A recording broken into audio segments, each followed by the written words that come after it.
What's up guys? Good morning po sa lahat. Andito po tayo ngayon sa Isla Paraiso, dito po sa Dingalan White Beach. So ito po yung kanilang lugar. So makikita nyo guys kung ano po yung place na makikita nyo dito. At isa po sa napakaganda pong puntahan. So ayan guys, alamin natin kung ano-ano yung mga nandito sa resort na to. So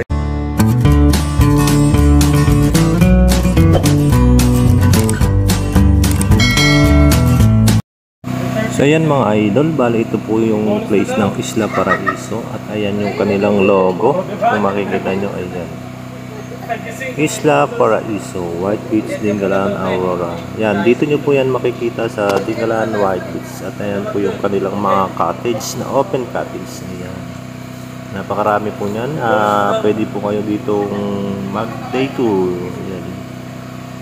Tapos po, yan, makikita nyo po na napakaganda talaga rito at nasa ilalim po kayo ng mga puno. Fresh na fresh po ang hangin dito mga idol.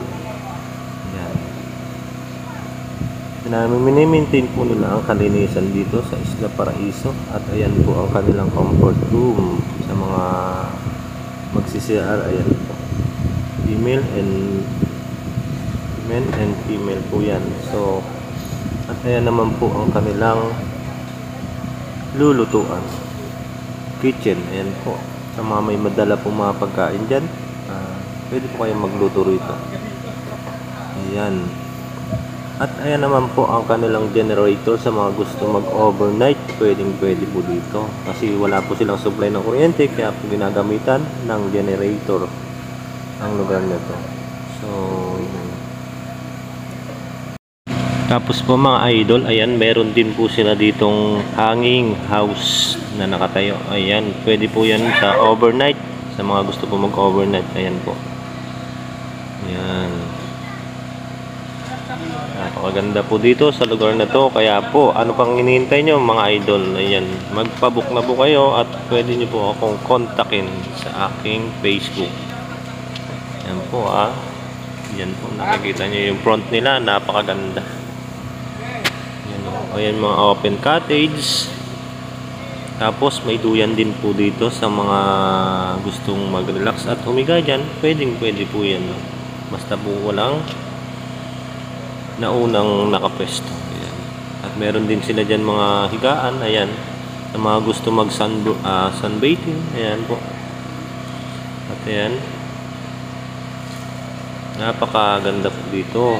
Naka-front din po yan sa dagat. Ayan.